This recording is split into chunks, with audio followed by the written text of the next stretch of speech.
Hello, hello. Welcome to the Eddie Conversation Podcast. My name is Eddie V. Hill, and I am your host. Joining me today for episode 94 is Kyle Stevens. Yes. Hi, how's it going, everybody? Welcome, welcome.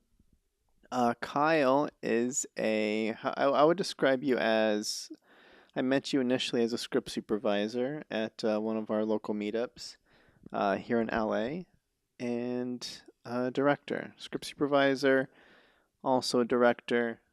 But there is, how else? How do you describe yourself? That's pretty much the gist of it. Yeah, writer, director, and then I do script supervision, pretty much full time for like income. I can relate. Yeah. I can relate. Okay. Let's just start with some context on the journey before we jump into processes and hearing about, because I want to talk about like directing processes. And I know you've been posting a lot on your Instagram about like sharing a little bit of behind of your research and how you prep for some writing and different aspects that you're diving into with learning color and reading on editing and all these kinds of things. So I know I want to jump into all of that, but before we do that, uh, I don't want to assume. So what's the before we get into journey? What's the dream? Let's just clarify the dream up front. Okay, so the dream for me, mainly is like I want to write featured films, of my own and direct them. That's always been the dream.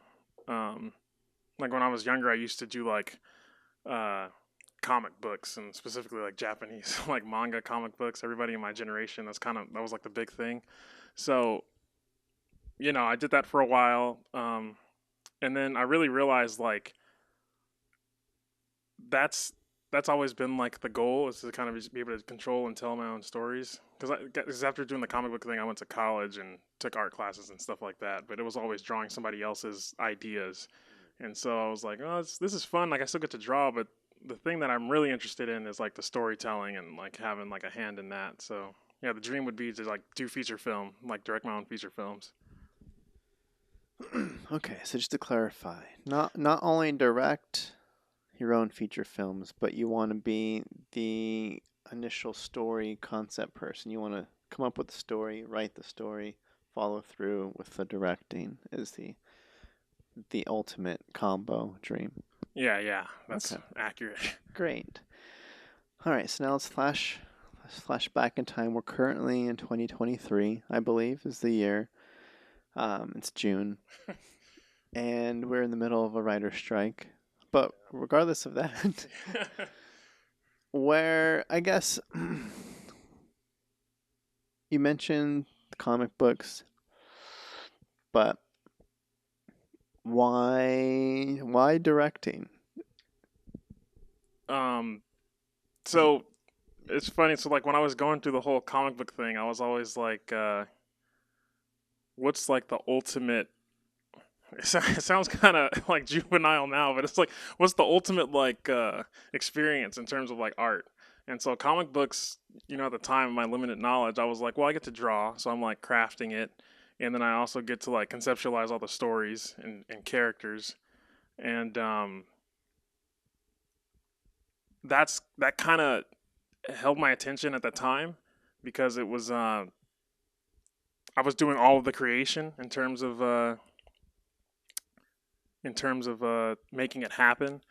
But when I like started going into film more, and like going more into college, I was like I said, I was doing the drawing concept art. I went to Pasadena College of Art and Design, and so I went there for concept art. And a lot of the homework was you get a prompt, you sit there by yourself for like 10, 20 hours, and develop concepts for the prompts that wasn't yours. And it was really lonely. Like I didn't really like being alone by myself for hours and hours trying to draw the things that I a lot of the times wasn't even interested in. And so when it got to film, I got to see like, oh, I'm working with all these different crew members. I love being on set. That's like part of the joy of it. And then also like I really believe like it is kind of like the ultimate art form. Like you get there's so many different aspects to it. There's like music and sound, which I never considered before when doing the the drawing, like the comic books and stuff like that. And yeah, so that's I would say that's the main reason: the community, all the people, and then um, all the different aspects you get to have like a hand in and think about. The ultimate art form. Yeah. Wow.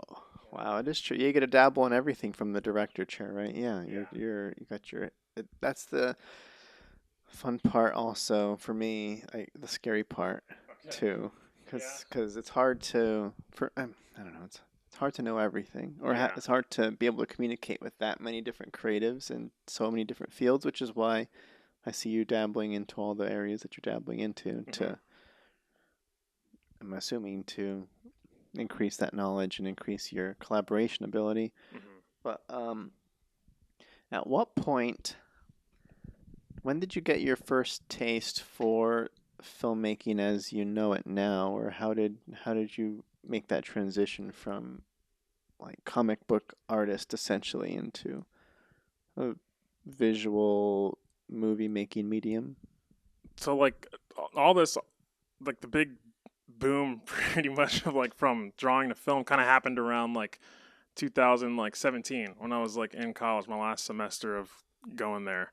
Um, I took a screenwriting class there, and it was my favorite. It had been my favorite class like since I started in 2015, and that was kind of around the time where I was like, okay, the school has a film program. Let me try and like see if I can take some of the classes that they offer, and I did, and I helped out on some thesis films for some of the graduating students, and then like that was where I got my first chance to kind of be on set and like see what it was like working with all those different people, and I loved it ever since then. Like I did maybe two or three projects, and at the time I didn't know it was like 10 to 12 hour days, but I didn't complain. Like I liked it. I didn't. I'm a really lazy person too, so being on set for 12 hours is kind of like a lot, but I never get tired or like bored of it. It's never an issue. So, Yeah, give me more days, yeah. please. Um, can you paint a picture for me of your your first experiences on set? Like, what was it like? Mhm. Like, Um, what did they have you do? What was it like navigating the process? Because I don't know how you went into it. What would your expectations were versus how it actually was, and mhm. that's because I know it's kind of different person to person. Yeah, I was like brand new, so I went on the set and they basically just had me as like a PA, like an extra hand. I think initially they had me help out with some art stuff. So there was like this box of I think it was like a box of glitter or something, and they were just like, "Oh, just mix this around for us, and we're gonna throw it in the scene to do something." And I was like, "Okay." Like I was just happy to be there and like see all the moving parts of like what it took, like for something to get made. And yeah, so that was that day. That's pretty much all I did. And they took a big group picture, and I felt like kind of I can't think of what that term is, but you feel like you're not supposed to be there. You feel like you're faking. Is that the imposter syndrome Yeah, the stuff? imposter syndrome. That's what I'm thinking of. Yeah, like that's what it felt like. Cause I'm taking the picture with all this big crew, and I was only here for a day mixing some stuff in a box. But yeah, so that was like the first time, and then another time we went out to like up north in the desert somewhere, and we just spent the whole day out there. I was basically like a first AC slating and stuff like that. Okay, great. So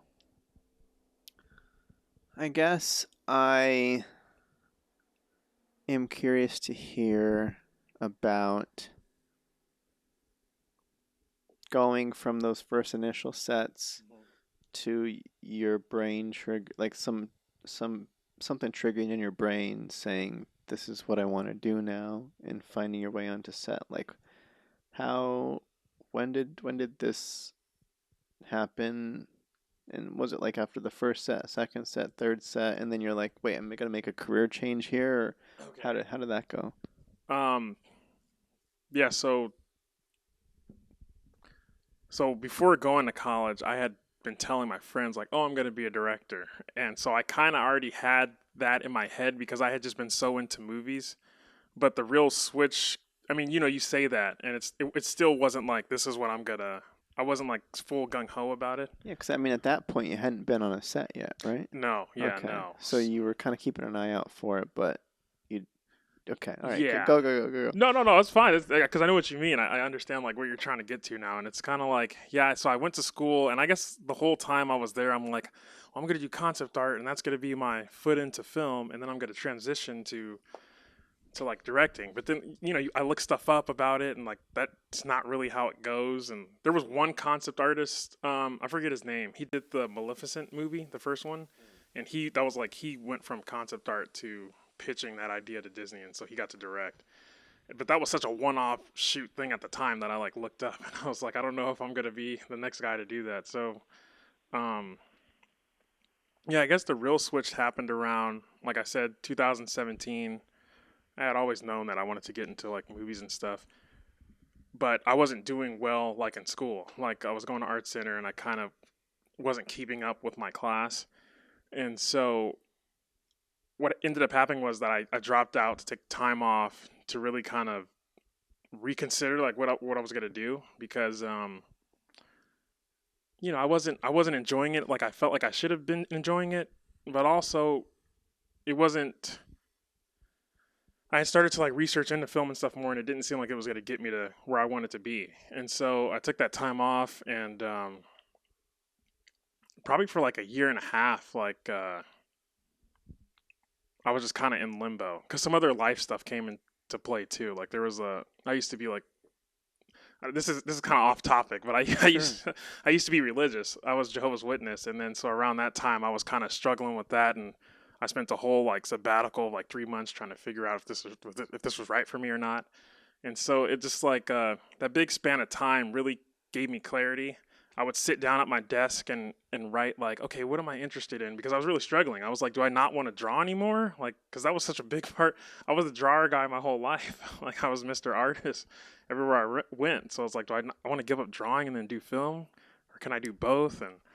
And so I yeah, I finally made the decision to kind of like, okay, I'm gonna focus on film because like I said, I made that list. I was like, these are the things I'm interested in. Um, the majority of them were more film related things, and so after I did that, I started looking on Facebook and stuff for like film jobs I can get into. Okay, that's great. That's great. Okay. Now, I don't know, 'cause I don't know your full timeline here. So I know at some point, a lot of people like to ask, like, how do you get your start in film? How do I, just for starters, like, how do I even get on set? Is like, Yeah. like you talked about perusing Facebook and just being like, all right, who's looking? I'm assuming you're looking for PA jobs at that time. Mm-hmm. Like, just get me on set. I just need the experience. I need to meet people. I need to get in it. Yeah. Um, at what point? Yeah. So what did that hustle look like, and what were you learning through that? Because I know, just to, just to, because I know the point I'm trying to get to now is discovery and script supervising, Okay. and that was, and I feel like that's more recent, right? Like when did you take the workshop for that? I think that in like 2021. I think Okay. the summer of 2021. Okay. So about 2 years ago. So 2017 to 2021 is the PA hustle, Yeah. essentially. Yeah. Yeah. And okay, yeah, I want to hear about that phase. Okay. And then the switch is exciting to me too. Okay. So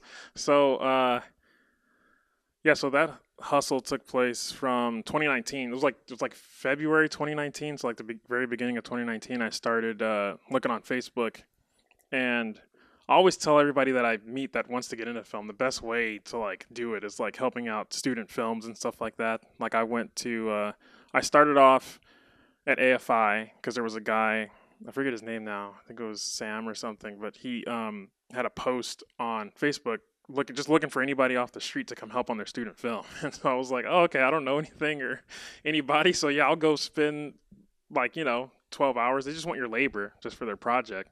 and you basically get a full on like course on how to be on set. And I think at the time they had started me off kind of like helping with the G&E team because I'm a big guy, so like lighting and lifting all the heavy stands. They were like, you can help out with G&E stuff. And so yeah, I did that for about 6 months with that school, and then making them as friends kind of helped me. You make friends with the students, and then you also make friends with like other people that are doing the same thing as you, like helping out on set. And so that gave me the opportunity to go to like NYFA, the New York Film Academy, and the Los Angeles Film School too. And so I helped out on a few of those, but it was mostly AFI. And yeah, I always tell people that's the best way to like get started. And so yeah. Okay, so build your network through, yeah, yeah, finding, because I'm assuming a lot of that is like volunteer based too, or little to no pay kind of Yeah. situation. Yeah, it's just get on. What you're getting out of it is A, the experience, Mhm. B, the connections, Mhm. and assuming like you're doing a good job and these people like you, they'll bring you back for the actual paid stuff next time, kind of thing Yeah. is the ideal situation. Okay, so that's that 2019 to 2021 kind of span is that kind of stuff, or did you transition? Like, I don't know what other kind of PA stuff you've done, or if you found your way into network television Okay. PAing, or Yeah. No, I can go through the whole. I just feel I feel bad talking so long. we got the time. Okay. I'm just But yeah. I'm looking for kind of.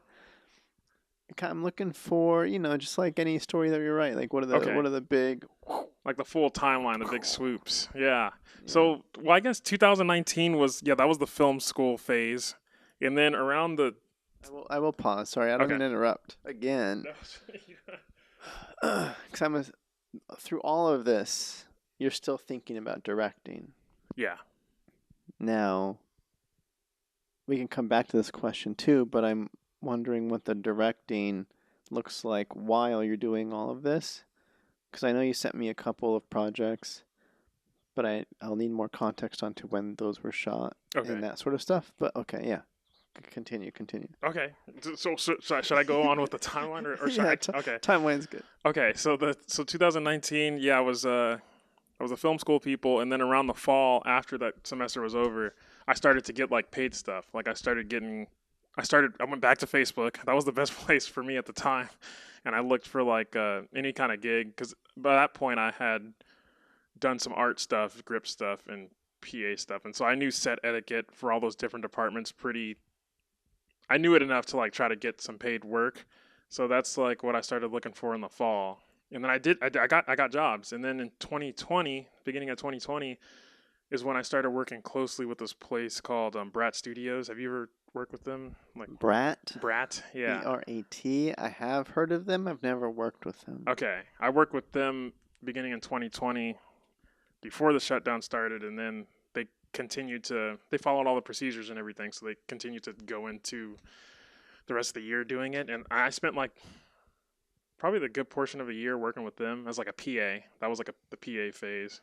But while I was doing that, I was also working on like you said, like network TV shows. I had gotten some opportunities to do those and stuff like that.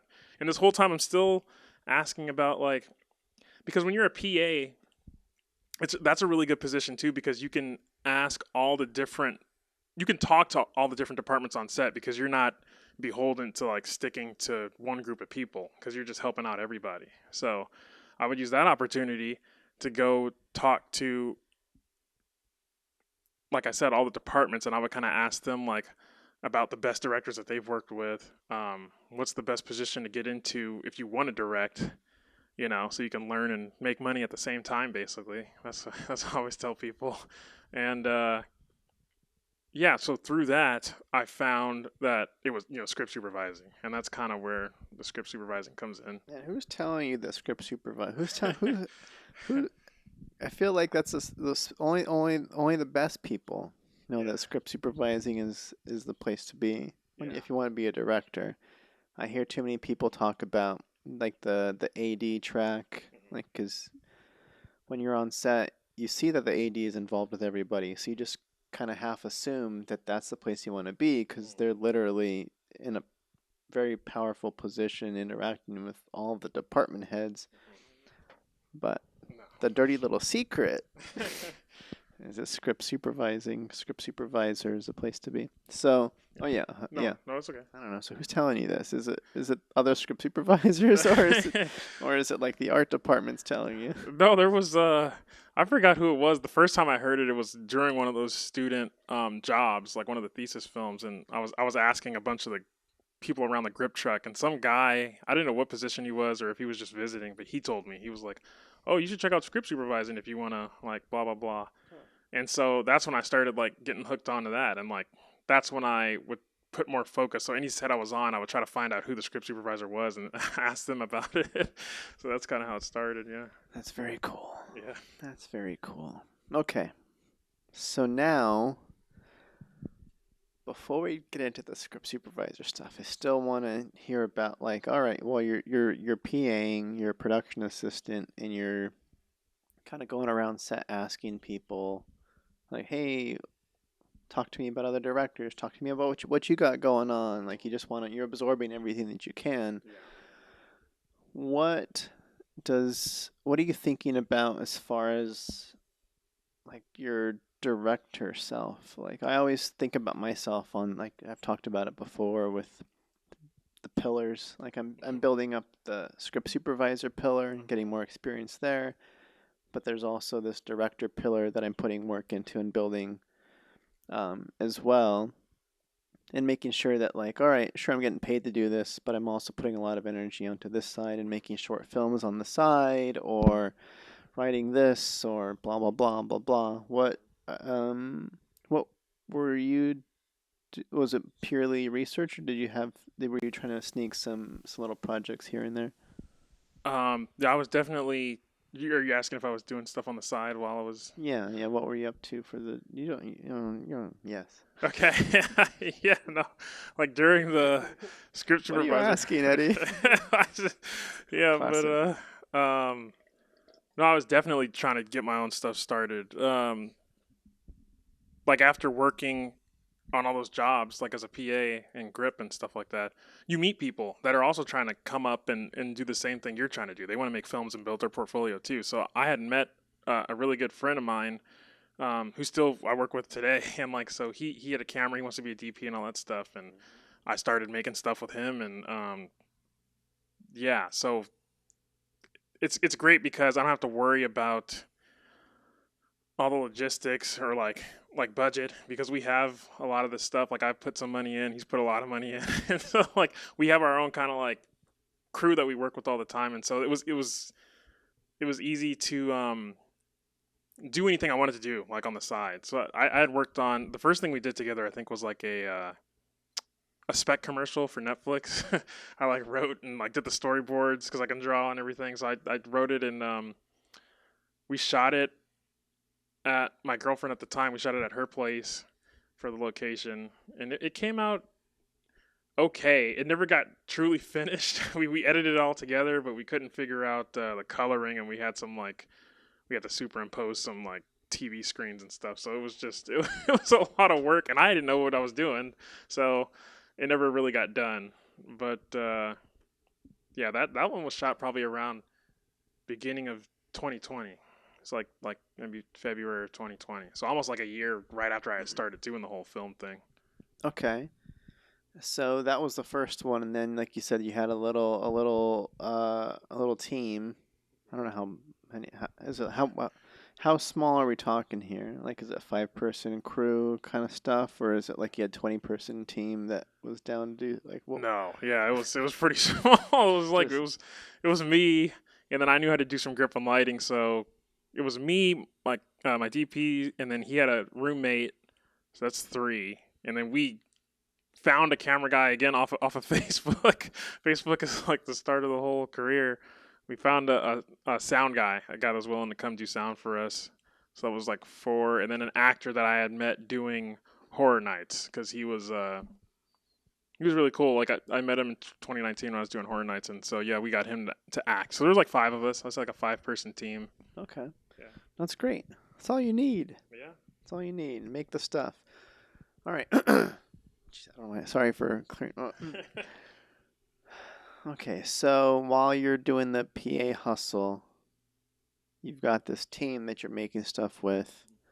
and that's kind of like a semi-consistent group that you still make stuff with. Is that, or you like you're working with the same people a lot, kind of coming up with them is kind of is how you described it. Is that how? Yeah, there's like a couple core guys. Those are probably like those the cameraman and his roommate are probably like the two main people I'd work with consistently. And then like along the way, we've picked up other people that we work with now. Sweet.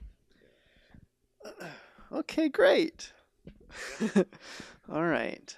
Um, what? How has that been? I guess I'm looking for. Mhm. I want to hear. I want to. Cause I'm hopping back and forth Yeah, here, that's but fine. I want to hear about what you are learning about yourself as a director as you're fumbling through those early projects with your friends. I'll call it. Okay. Like you said, you didn't know what you're like. You explained it as like you didn't know what you're doing that first time. You're superimposing stuff on the TV. It's Yeah. colors all going all over the place. You're like, Yeah. oh, this is- oh. So Yeah. yeah. What are you? What? How? What's that? What's the direct? There's a question in there. I think maybe you got it. I think I understand. Yeah. So like, yeah, just like making this, like you said, just make the stuff because once you do it, you'll see all the problems that you need to like focus on for the next time. Like, so after I did that, I started writing a bunch of shorts, and it's like, it's hard being like everybody that does art is like a perfectionist, so it's hard because you should just be shooting stuff, but like you get the script and then it's like, oh, I gotta rewrite it and it's not good enough and whatever. But I don't relate to the okay, perfectionist artist. I have well, that's good. I have the opposite problem Okay, where what is? I'll tend to settle Mhm. early, and I'll be like, the script is good enough. Okay, Let's just shoot this thing. okay, I know it's not ready, and I know it's not the best it can be. So if anything, I'm trying to get to that. Like I want to push for the perfectionist route. okay. When I'm like, no, we got dialogue and action here, and I think it's plenty fine Mhm. for what we're doing here. But then, you know, Well, I'd argue that you did it the right way first uh, because like that's you okay. probably have a lot more experience than me. Like because it's like when you just do it, because that's kind of like when I directed my first. I sent it to you my first That one's my first called narrative, Dirty Animal. the Dirty Animal. Yeah, The Dirty the Animal. Dirty Animal. That's what it's called. Yeah. So when I directed that one, um, the only reason it got done was because I started thinking like you because I was forced to. So like that guy that my buddy that I shoot things with, he went to film school. I didn't, and so he basically had this curriculum memorized, and so he kind of laid it out for like a group of us, a group of our friends, and we all kind of went in there, wrote a script, and then we were supposed to do all that, produce it, and shoot it in 10 weeks. So there was like a finite like date that we had to get it done by, and that really helped me to be like, okay, I still didn't make the 10 weeks, but it still was like I have to do it. I've done all this work up until this point. We're just gonna shoot it. I wasn't happy where the script was, but we did it anyway, and that I found a lot of good success in terms of like things I know I needed to work on in the future. So it's like I got to get a lot of kinks out of the way. Well, I'm glad that you think I went the right way about it. I'll tell you, it is hard to build up the perfectionist mindset, though. Like that, it is. I mean, I'm sure it's hard either way. It's like, yeah, when you we want our art to be good. We want people to like it. We want people to sit through all of it. We want them to be engaged while they're watching it. We want them to react how we want them to react, whether it's a laugh or get sad or feel what we want them to feel. So I, yeah, okay. Well, I'm kind of interested in like what do you mean it's hard? Because I've never heard that before. Like it's hard to get the perfectionist mindset because I've been so the opposite the whole time. So I guess that's kind of interesting to me. that's what I was kind of saying too. Is I gotta switching the way that you view the world and the way that you view your own progression. It feels because I know my fear was like I guess I had to create this understanding in myself that I am not currently in a form of a person that is ready to direct for like Marvel or something. Like I know that I still have to learn how to communicate to actors. I still have to learn how to how to even finding my own voice as a writer, similar to like you do your own writing too. It's like, all right, we put a script together. Is this even gonna work? Is this gonna translate to when it comes out of an actor's mouth? Am I gonna be able to pull that performance out of them and how I see it in my brain? So I just wanted I had to tell myself this is not gonna be good.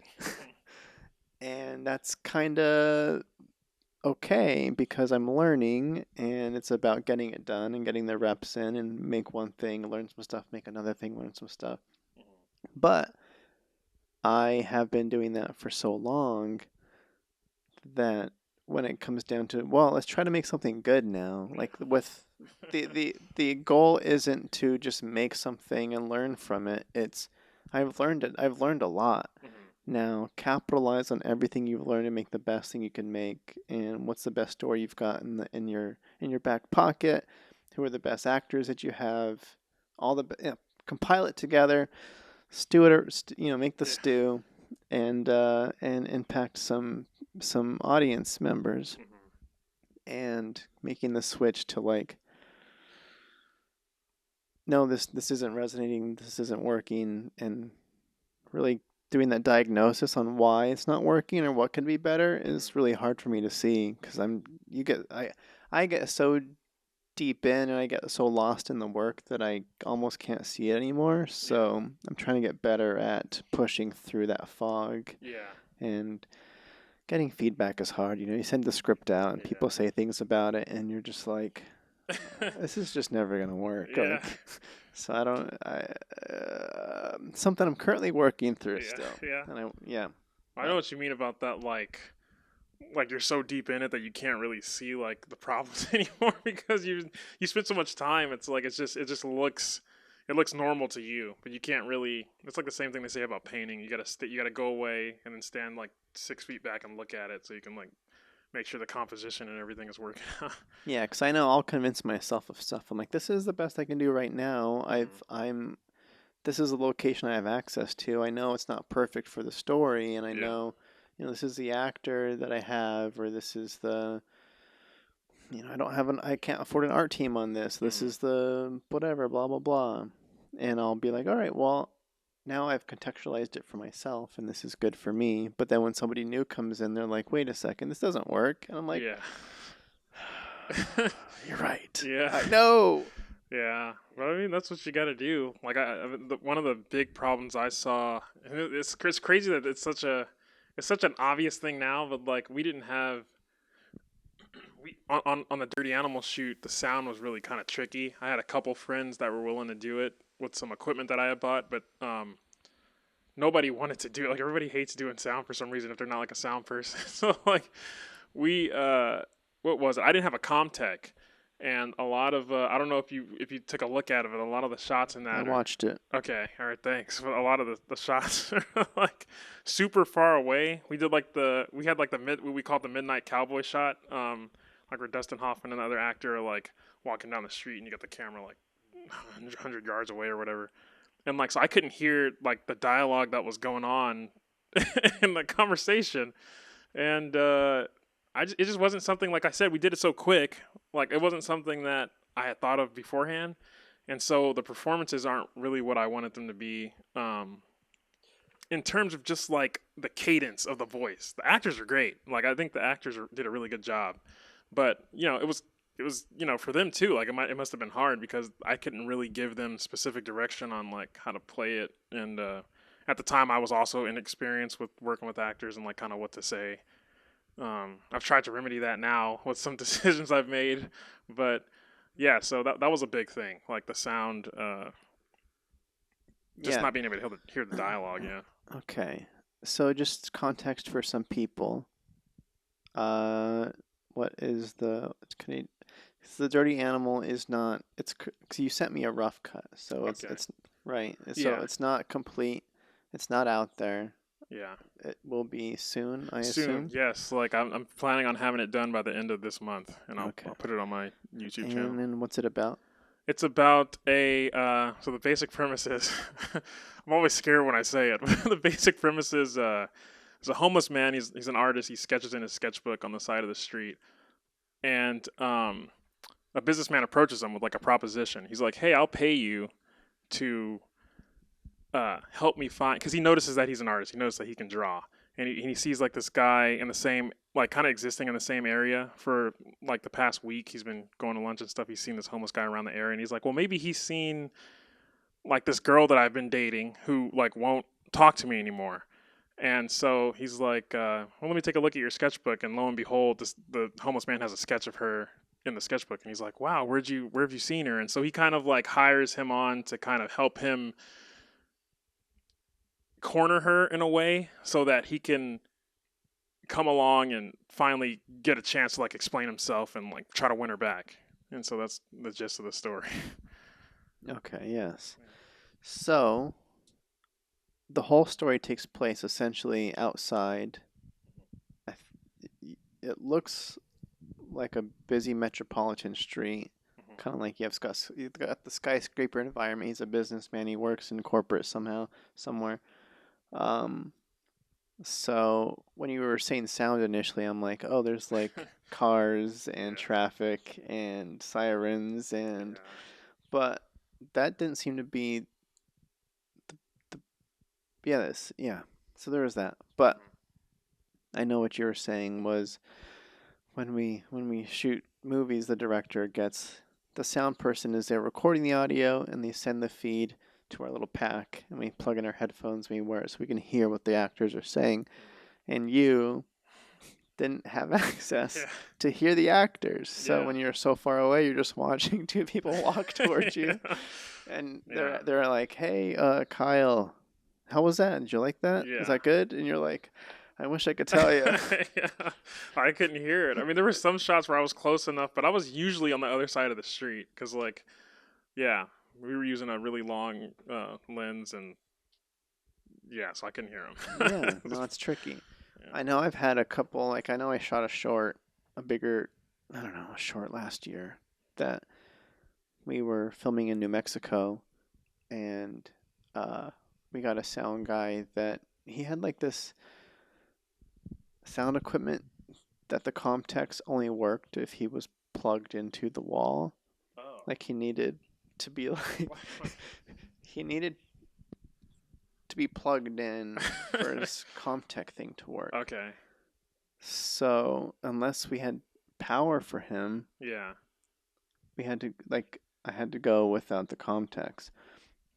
And I know we had like this one big steady cam shot through this big open interior Hmm. where he's supposed to follow the actor around with a steady cam, Hmm. so he couldn't have his cord because he had to traverse such a long way. Yeah. And this was like our pivotal dramatic whole moment Yeah. to in the short. It's like the whole climactic build here of her walking into this room and being confronted with essentially the villain. And it is hard to watch a scene on a monitor and people saying dialogue in a pivotal moment of your story, and you can't hear what they're saying. Are they getting the lines right at all? Yeah. We didn't tell the actors we couldn't hear them.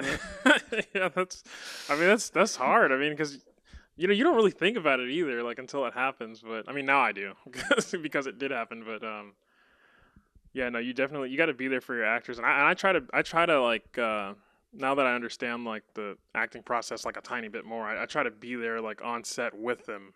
Like if I can, like if I'm not, as long as I'm not in the shot, like I try to be as close as I can to them instead of just staying kind of like around Video Village and yeah. Okay, so where did you feel like you were lacking on that one from the what communication gaps were you feeling on that one that you said that you put some work in to better understand, but Yeah, so I took some acting classes eventually. That was more recent. That was last year. I took some acting classes for a few months. And just like the nature of like playing with the actors and like creating with them on the set because they have like a say too, it's that's like their whole job, and so you want to give them some agency. I think initially when I got into like directing and stuff like that, I thought I would tell them like I thought the whole process would be kind of like trying to uh, wiggle them into how I saw it in my head. But a lot of times they can tell you they can like through the exploration of the scene and different ways you have them play it, they can craft like something that might be better than what you thought or how you saw it. And so that was definitely lacking on the Dirty Animal uh, for me, in my opinion. Yeah, I'm giving them agency to kind of build out their own personal worlds and find the things that you're not even looking for. Yeah, that makes sense. 'Cause Yeah. yeah, as directors and writers, we're focused on the big picture a lot. Hmm. Is what are we trying to get out of this scene? What's the growth moment for this character? Where does this character start and end? And Hmm. the beats and nuances throughout that build for everything. Like how's this framed? How's the lighting? What are they wearing? Yeah. And also how do they feel? And why do they feel that? And what are they thinking? And Yeah. and the benefit of having good actors is and letting them play and do their exploration is Yeah. that's all they're thinking about. So they can elevate that one piece that you're giving part of your brain to, but Hmm. they're giving all of it to that. Exactly. Yeah. Yeah. And that's like one thing I learned, like going to the script supervisor thing. That's one thing I learned being a script supervisor is like you mentioned all the different elements like a director has to think about.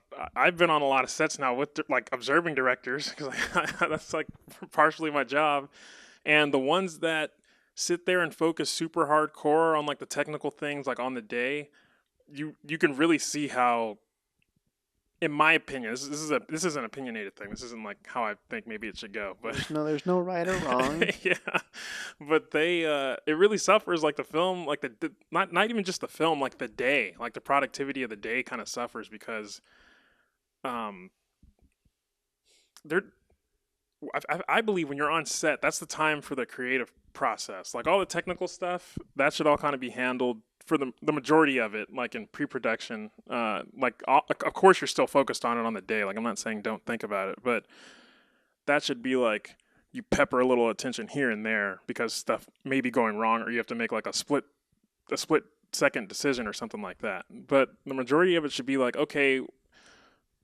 you're thinking about what the scene is and what needs to happen um in order to take us to the next plot point like in the story based on like what the actors and mainly what based on mainly what the actors are doing. So it's like I think that should be where the majority of the attention goes, which is why I was like, okay, let me take some time to kind of really understand like the acting process and what they go through, and because I want to, you know, I might look at this like years down the line and like have a different opinion, but from what I've seen, that's where all the attention should be for the most part when you're like directing something on set. Okay, so when you talk about directors spend a lot some directors can spend a lot of energy and time thinking about the technical aspects. What are you specifically referring to there that you witness a lot? Well, like as you know, I mean, I'm sure you've seen too. Hey, I know. I have an idea, Yeah, but we're I two could. script supervisors here, so Yeah, a lot of directors usually, because there's no, like we talked about earlier, there's no clear path to directing. So most people that are directing come from another department. So there's like DPs that direct a lot, and I've seen a couple that are super focused on lighting and camera, and it's like they don't even talk to the actors. um, and that's not all of them. I'm just saying when I gotta just a little yeah. generalization or specific Yeah, experiences you've had. trying to give disclaimers so I don't get attacked, but there's, like I said, there's people that come from, there's writers that come from it who might be more focused on uh this is weird because they're focused on the actors, but they're focused on like the specific actions. It's like, well, I wrote that in the script, so it has to happen. It's like, well, then you're kind of constricting the freedom that the actor has to kind of discover and play, because that's kind of like their domain. So it's just like, yeah. So people coming from a bunch of different disciplines kind of have their different hindrances when it comes to like dealing with on the day shooting. I don't know if I said that right, but that's I hope it comes through clear. Okay, yeah, you described. Yeah, it's always interesting to see where the director has come from? What worlds do they come from? Because it definitely translates to their style of directing. Mm-hmm. Yeah, DP directors. Yeah, that's how I've seen it too. Yeah. Is all that's all they focus. They're like, great, I can focus all my attention now on the thing that I care about most, which Yeah. is camera and lighting, Yeah. and then the actor is just there as the glorified mannequin actor Yeah. that's just getting lit and has to say lines. But Yeah. And to be fair, I think sorry, to be fair, I think they uh, they do that because it's what they're comfortable with. And it's like, directing's like a daunting thing to do, and so it's like you always go to default to like your comfort zone, so it makes sense. that's nice of you to say. Yeah. Nice benefit of the doubt. Okay. Yes. Cause I'm thinking about like um I know I don't know how other directors go about it, but I have heard I don't know how they're it's hard. Directing path is hard. The Yeah. directing journey, and I use that hashtag on Instagram. Directing journey. um, where it's yeah, how do you what do the best directors look like? Cause and how do they work the set? Where does their attention go? And yeah, I'm sure you're picking up things that work too versus things that just aren't working. But uh, I don't know. I saw you react to just that statement. What are you Well, thinking? that's a hard one for me to kind of, I guess, because like the way my thought process goes is like I'm only looking for the things that are wrong so that I can make sure I don't do it. I've noticed. So yeah, sorry, but there's a lot of there's a lot of good examples too that I've seen directors make. Like one good thing. I haven't seen you direct, but just about your kind of overall vibe and personality, I could say you're probably like a pretty nice director to have on set because you're really calm and mellow and like you don't seem like you wouldn't create a lot of tension. And so like that I've seen a lot of directors be really good at that. Like they have all this stuff flying at them and they settle down, they take it one at a time and they figure it out. Um yeah, so that's one really strong positive thing that I see a lot of directors do. Um yeah. I need some more I time was to waiting for think. more. Okay, so I guess let me ask it in another way. Okay. When you think about yourself, you talk about pre-production Hmm. and how there's an expectation for you that a lot of the technical stuff should be solved to a certain extent in Hmm. pre. Is how are we shooting this? What are the costumes? Yeah. Yeah. Where are we shooting this? Yeah. Where, how, why? Hmm. Color palettes, Yeah. lighting choices, reference images, all that kind of stuff comes in pre-production to set up everybody for success on the cohesive vision of the director. And then Hmm. ideally, I don't know if you've had this or how it went on the Dirty Animal, Hmm. but like pre-production with the cast too. Like Yeah. I don't know if you're able to get out there with your cast members and rehearse before you guys shot, or if it was all on the day, or if you did Zoom chats, or like how that went down. But Yeah. um,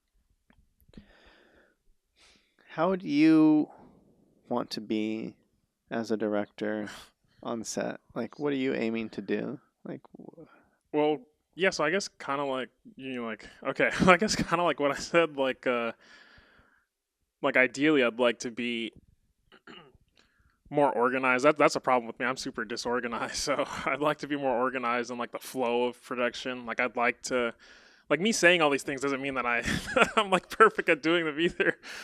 That's how I want to be, kind of like how I explained it. But like yeah, just kind of getting pre-production all set. I haven't had the opportunity to work with like all the different department heads on a film yet. So that's something I'm like looking forward to have like the costume person and the production designer and all that stuff. But yeah, just kind of going over with all the, like you said, all the basic stuff. Like based off the script, what are all the basic things that I'm thinking of? Like, and making sure those are like locked in, and like also taking some opinions from them because I try to like work with people that I trust, like that kind of have the same thought process as me when it comes to like making decisions on creative things. And so that comes through like interviewing them and like just talking to them on set. I meet a lot of the people I work with on set and stuff, and so that's the time where you can like you're making friends, but you're also kind of vetting people. Yeah, like oh okay, you do this and you're willing to help me on it like for free maybe, but are we on the same page about like Yeah. Oh, this person acts like that. Yeah, I don't want to. I don't want yeah, to. Oh. yeah, it's true. I mean, I'm sure people, yeah, but yeah, so that's how I'd like to be. Um, Okay. So you want to be giving time. You want to be playing with your cast on the day. yeah. You want to get in there. You want to have a smooth communication lined up with your Hmm. lighting with your DPs so they know everything they're doing. We don't have to talk today. Like Yes. just clarify. Okay, we're setting up the wide. They know what that means. They know where that's from. You can go take the actors onto set and start playing with them while they're doing all their stuff. Yeah. But Yeah, because that leaves it open for like discovery too. Because like if you're set up and you know what's going on, you know the plan. Then if you discover something on the day, it's not that hard to just throw it in there because it's not a big time suck. Because I see a lot of that happening where people get ideas and like, well, we want to do this, and they're like, oh, well, we already have the lighting plan for this, and you know, there's a little order of operations. I don't know if you've heard about yeah, it. yeah. It's called block, light, Oh, shoot. okay. What I was I gonna wasn't say. sure where you were going. What does he know? Um, yeah, because that's something I notice a lot on more beginner sets is the director puts more focus on getting the shot set up before the actors, before they've even blocked the scene. We haven't seen it yet. We don't know what they're gonna do. We don't know how they're gonna do it. Yeah. And you get your close up set up, and and the actor comes in. They're like, "Wait, you're putting me in this box right now, and I can't." And it's like, yeah, that's almost like that writer mindset where it's, well, I need this is what I'm looking. This is the vision. No play. Just say the lines on this one mark, and we're good. And Yeah, exactly.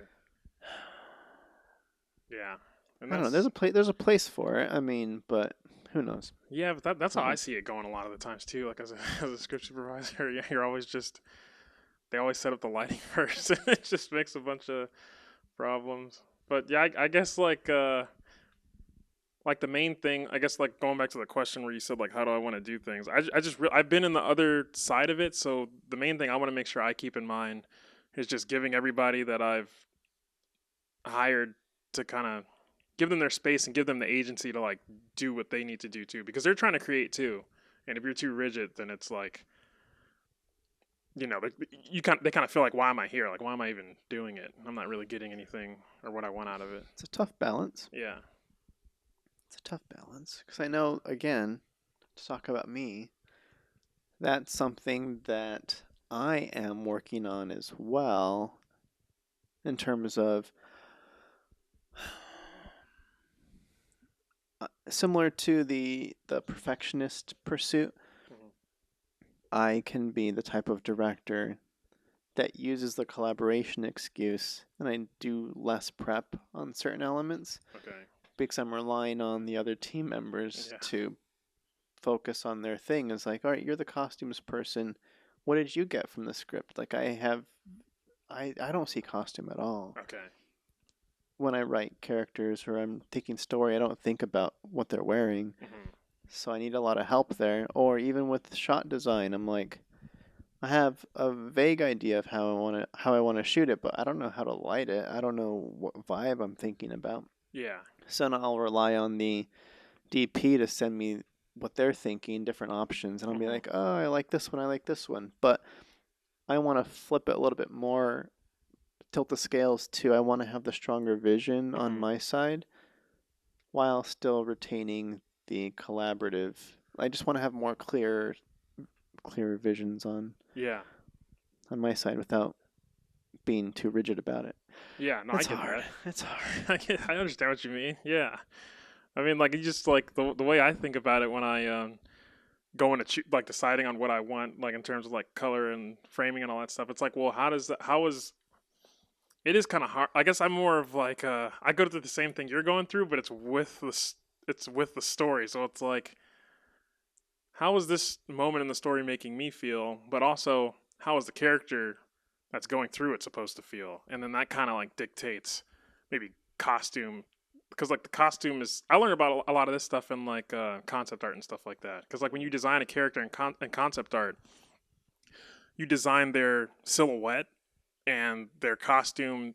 You use the clothing and stuff like that to tell a story about who the character is without them having to say anything, because that's a, that's like the visual language. And so that kind of helps with screenwriting too. It's like, well, who's this guy?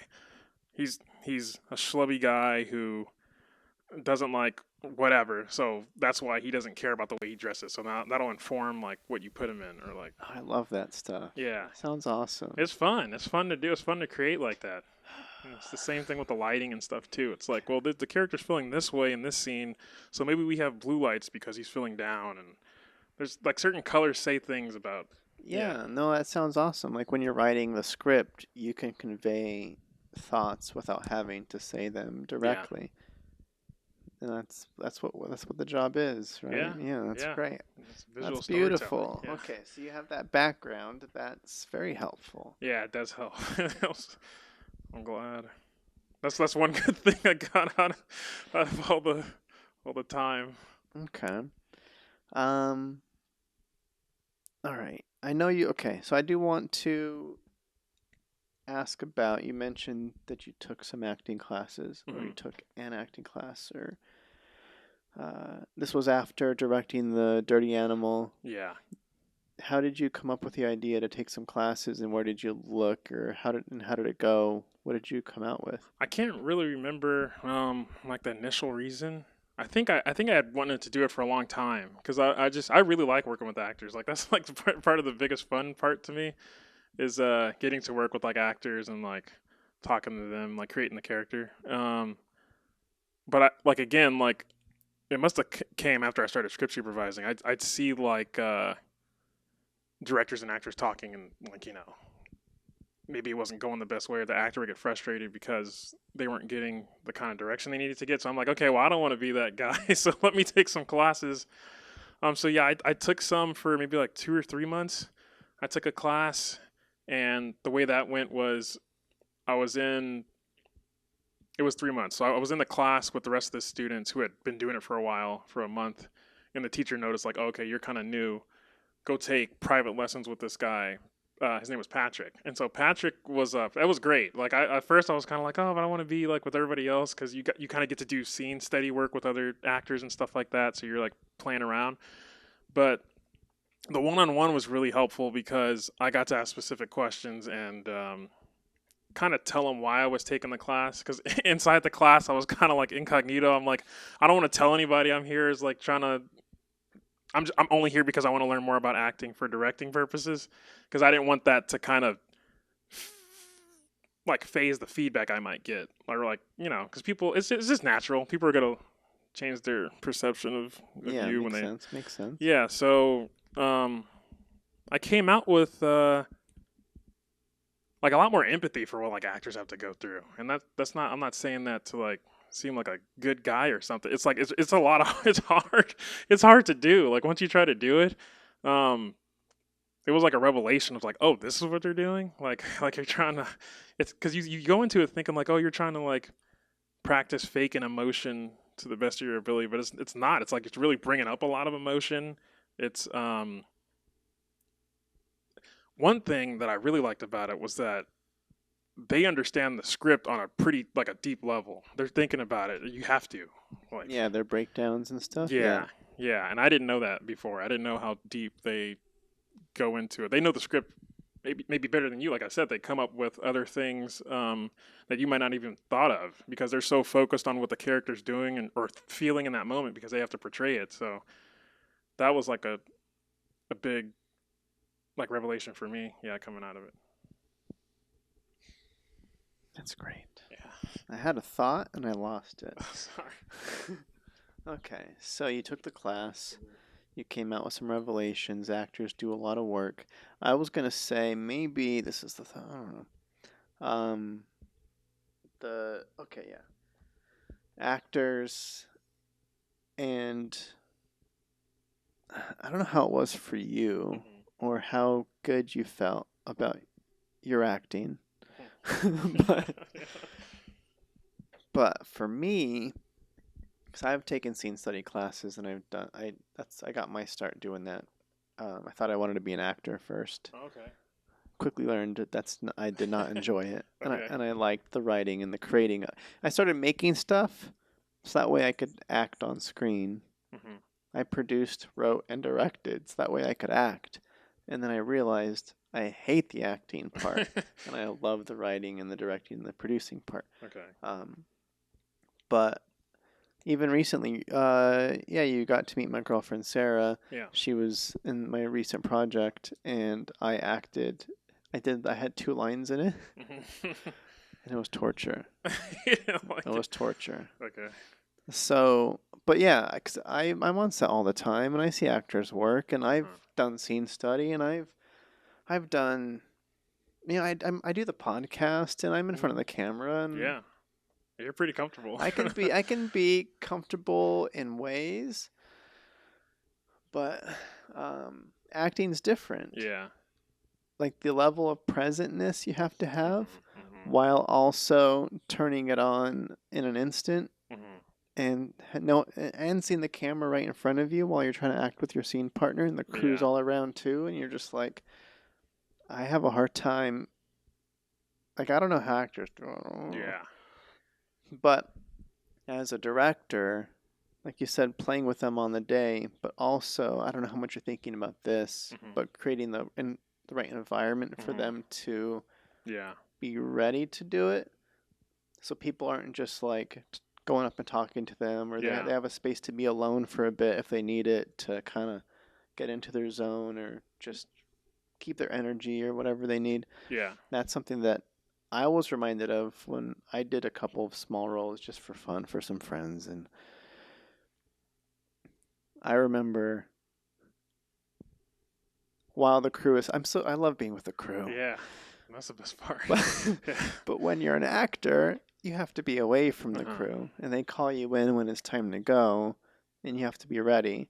And I noticed that the other cast members were all just hanging out and chatting, and Mm. I'm like, I can't do this. Like, Yeah. I need to. Can I just have my trailer, please? Because I need to be alone right now. Yeah. Um, I think a lot about creating that environment because Mm-hmm.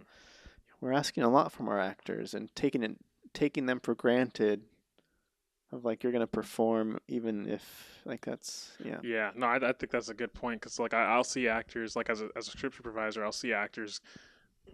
It's a little weird sometimes. You'll see them just stand there by themselves, and like you're like, oh, maybe I should. You kind of feel like, oh, maybe I should go say something to them. They look sad, but it's like no, they're trying to stay, present for what they need to do, like for the scene and all that stuff. So yeah, that's a really good point. Like that's something that I hadn't considered as much like on things that I've done, but yeah, going forward, I'm gonna try to do better at doing that. Yeah.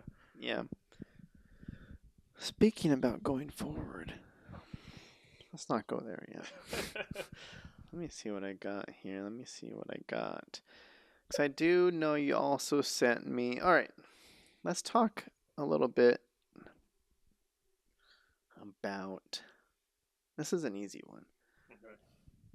I've noticed some specific verbiage that you used, even when you sent me that rough cut, and also a music video that you directed, Mm-hmm. and the folder that those pieces were in was titled "Directing Efforts." Yeah.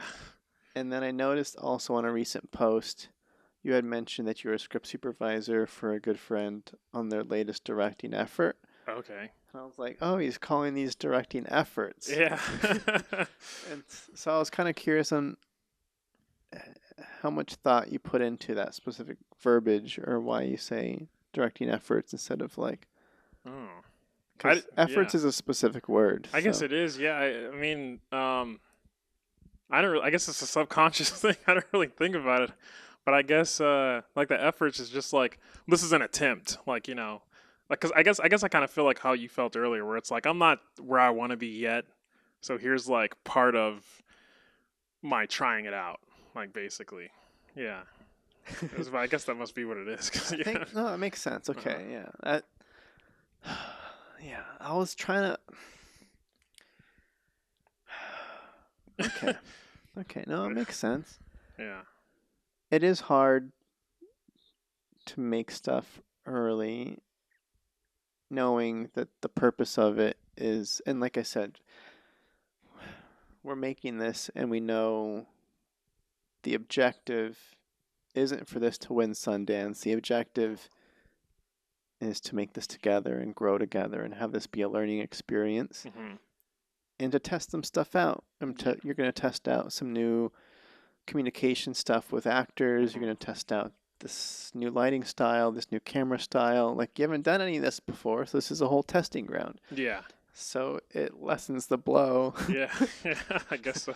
Hey, who wants to work on my directing effort? Yeah. That's, um, okay, I don't Yeah, know. that was a good question. That's pretty perceptive. I didn't realize. I'm a little conflicted about it, but Yeah. I'm not sure. Part of me wishes that it was not an effort, and this Oh. is you directing. It's not an effort to direct. This is actually you directing. Yeah. And I. This, yeah, Sorry, I believe that. I believe like if you're doing it, then like you're a director. There's a lot of people. I can't remember who said it, but there's a lot of people, a lot of famous directors that say like, if you want to be a director, go out there, get a camera, get your sister or brother, shoot something, and now you're a director. And it's true. it's Mark Like, Duplass right there. Mark So Duplass. Okay. Yeah. So, yeah, that's we are directors. You directed something. I directed stuff. You know. Yeah, we're doing it. yeah. So Oh next yeah. time you send me a folder, I'm expecting it to say directing work Okay. I or will do that. masterpieces. Just kidding. Um. Okay, I guess I want to hear a little bit about. I'll call this your study mode Mhm. or your research process. Um, and where you kind of like how you came about, how you kind of do homework as a director, Okay. because I'll just list off some things. We don't have to talk about all of them. Okay. Maybe what's grabbing you the most is you did some exploration on like Unreal Engine. Uh, I do want to talk about some of the books that you've been reading or that you've read. Hmm. Um, you had a whole post about the way of thinking, listening, learning color. Hmm. Uh, you had an exercise inspired by a Hitchcock quote. Oh. I was curious to hear about how that went too. But and then like watching movies in the genre that you're writing in as some form of research or like I'm not. How do you? Like for the genre part. Yeah. Yeah, well, like so like I was trying to write. Well, I guess I'm currently writing a feature length script, and it's a road movie that takes place around the streets of LA. And so that's kind of so for the research for that, I got a bunch of road movies. I have this buddy that I actually met doing Brat stuff. He he's like this guy that knows all this information about like older movies and stuff from like the 70s and 80s, and he was recommending me all these road trip movies that I could like watch. And it just makes sense if you're gonna make that type of the movie in that genre. It's like go look at kind of like I can't think. I feel really bad. I can't think of like what the word is, but you want to see like what the key points you need to be hitting in those types of scripts, because like for romantic comedies and stuff, they have things that are like the meet cute that they call it, and that's in pretty much every romantic comedy you ever seen. And so there's like specific elements to certain genres that you need to hit, and like people combine genres and sometimes those get mixed in too. But yeah, so that was the thought process of like trying to get all the different movies watched, just to kind of have it in my brain ready to go. And then at what point were you watching the movies? Is it you've already like I don't know what your writing process is like. Hmm. Maybe we can talk a little bit about that. Yeah. But is this while you already know the story and you're already into the writing, or you've written a draft and now you're going and watching the movies, or you're watching the movies and then you write the draft, or it's all happening all at the same time, or what's the? So I've had that specific idea for a while, so I've already kind of thought it and I've outlined it and everything. I guess I brought the movies in at this point to kind of like just kind of for some extra help because you get writer's block, you get stuck, and so it's not to like steal ideas or anything, but it's just to kind of it's to get inspiration mainly. That's how I used it in this like iteration of writing this script, like just like I'm writing it, so let me watch some stuff to kind of jog the creative process, trying to see like what else I can get from like watching this stuff. I feel like in a way it's kind of like a form of procrastination. It's like, okay, well let me go do all this research on these 10 movies instead of just writing the script. But no, it's helped. It's helped out a little bit. So, I think it was worth it. And then I'll also like listen to music. Like I have hopefully I'll be able to get these songs to be put in it. Maybe I'll just make a cut for me and my friends. We can watch it with the music that I want, but uh, I'll listen to music as I'm writing the scene. So if I see a certain song play over a specific scene, I'll play that while I'm writing it to kind of get in the No, mode. that's awesome. Yeah. Okay. So it's funny that you describe it as you think it's helped a little bit. Yeah. Okay. I was kind of hoping that it helped a little bit more than that. It has because like there's a specific type of relationship between two characters in my movies, and so like there's a guy and a girl relationship, and it's kind of like a lovers kind of thing going on, and so a lot of the road movies that I've chosen um, have that in it, so I can see kind of how that goes and kind of take some pointers from that. Yeah. Okay, so I'm just wondering, like, cause that's something that I've definitely avoided doing again, that I want to do more of. Because I do have that fear. I do like that you had the story for a long time. Yeah. You outlined it, and then you've kind of incorporated some inspiration boost of watching some similar stuff to help get you to the finish line, and to kind of give confidence to some of your decisions, and also to steer you away from other things, I'm sure too. Because you're like, oh, well, this has been done in every other movie. Maybe how can I do this differently? Yeah. That kind of stuff.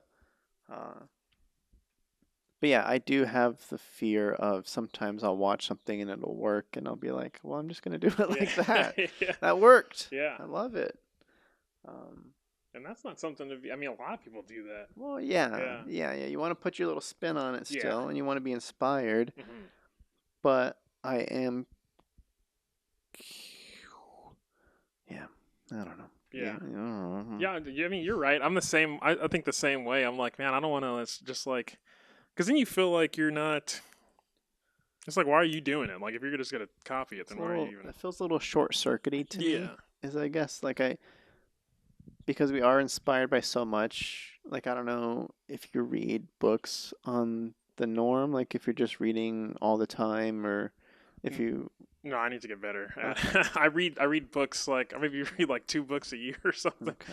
But no, I need to read more. Yeah, I know I've been trying to read more. But yeah, we're inspired by the music we listen to, by the TV we watch, the movies we watch, the world around us, and advertisements, visuals, and all mediums. So we're absorbing stuff all the time. So I am curious to first write out like I don't know, but I want to mix it up. Okay, so we talked a little bit about that. I want to hear about what about um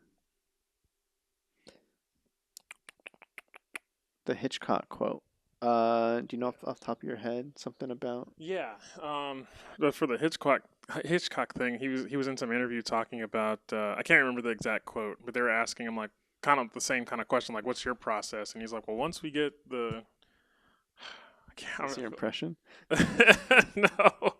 Well, it's like basically his quote alluded to me coming up with the idea of trying to write the script without any dialogue first. Yeah, I think that you had the quote. I think in the post, and almost like I can't remember what it was. almost like we can pull it up, Okay. but I'll just wing it. the quote was like, once the dialogue is in the script, we're ready to shoot. Yeah. And then, yeah. And Yeah. then you were like, well, what does that mean? He writes without dialogue, or what's going on Yeah. here? Yeah, it got me thinking, and I'm like, oh, well, if you just write it without dialogue, because a lot of times that's what gets me kind of stuck. Is like, well, like, not like what the character should say, but like if what they're saying is kind of evoking like the meaning that I'm trying to put into the scene and stuff like that. And that's too heady at the beginning. It's like just get it out. Like if you have the idea of what your script's about and what you want it to be, just write it, and then you can go back into it in the revisions and like check for all that stuff. So I was having, even though I knew that, I was still struggling. So I'm like, I'm just gonna write out action lines about what's happening, and then I'll go back and put the dialogue, because that way it takes a lot less time to write the script too, because you're not sitting there worried about what they're saying. So the scenes are a lot shorter. It's just all the action lines. And I don't know if you ever heard that quote by oh my god, I was getting nervous again. I can't think of his name. He did like, people are gonna think I'm crazy. Seth Rogen? No. He did like Mulholland Drive, and I can't remember. What's the quote? And the Elephant Man. But anyway, he was basically saying like, once you have like 70 different ideas and you lay them all out and you put them in order, you basically have the script. And so that's kind of like how I feel with writing without the dialogue. It's like I have all these scenes laid out just based off of like the plot and what's supposed to happen. And then after you get all that, it's a lot less daunting to add meat to that, because it's like, okay, well, the framework is here. It didn't take me that long because I know the events of the story. I know the events of what the plot are, and it's still going to get me there. So here's the skeleton. Now let me go and add all the meat, which is like the dialogue and maybe specific actions and stuff that take place. Yeah, so that made it easier for me. Okay. As far as writing. That's nice. That's nice. So that David Lynch is his name. Sorry. David Lynch. Yeah, I had to say it. Okay, good. I'm glad you thought of it. Yeah. Okay, so you utilize that exercise on your feature. Is great. Yeah. I mean, I'm still in the process, so I'm not done, but it definitely has helped. Like, nice. Yeah. Yeah. Well, it's interesting because I know having the outline helps a lot too. Mm-hmm. It's like you already know where the story's going, you know how it's going to end, and where it's starting, and what's supposed to happen. So Yeah. that offers confidence when you get to the script too. So yeah, it feels like a nice baby. Well, these are huge. These are big steps. These are not baby steps. Yeah, each step is all right. Outline. Okay, write without dialogue. Okay, now write the dialogue, and it seems like a nice, doable progression. Yeah. Take some weight off. Yeah. And I haven't done it with every part of the script. Just like I just wanted to try it out because there was this one scene I just couldn't get through it because I kept like going back and changing what they were saying, and I'm like, you know what, I'm just gonna write it with the dialogue. Yeah. And then move and keep going to the other scenes that I had more of a clear understanding of how I wanted to write them. Yeah. Yeah. Okay. Well, I want to talk about the books that you're reading. Yeah. It's going to be a little bit of a pop quiz. Okay. I'm going to your Instagram now. Kyle B. Stevens is the Instagram handle. If we scroll to May 28th. Sorry, this is the wrong one. That's your movies that you're watching. Okay. That's research. I'm going to May 24th. Okay. Oh, it's my birthday. Oh, happy birthday. All right, so the post says, what I keep stocked in my library to keep me sharp, with a stack of books emoji. The photo is also a stack of books. Yeah. It's nice. All right, the books are, what we're going to do here is I'll say the book. I know you already have like a little bit of a explanation as to why this book keeps you sharp, or kind of like what the purpose of the book is. Mm-hmm. But I would like additional context on how this has helped you as a director. Okay. And like maybe your biggest takeaway or a takeaway from it. Okay. You ready? Yeah, I hope so. All right, book number 1. This one is In the Blink of an Eye by Walter Murch. Yes, so that's the book on. Yeah. Oh, sorry.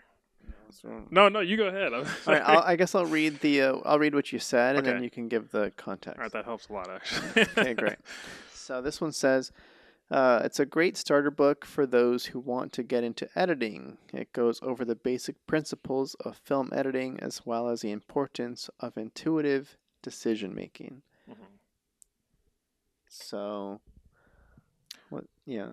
Yeah, so I mean, that one is probably out of that stack the one I've read the least because I'm not an editor. I'm Have you edited your own stuff? I've worked with an editor, and so I've sat in on the session like all the way through. So like that music video I sent you, I was there every step of the way.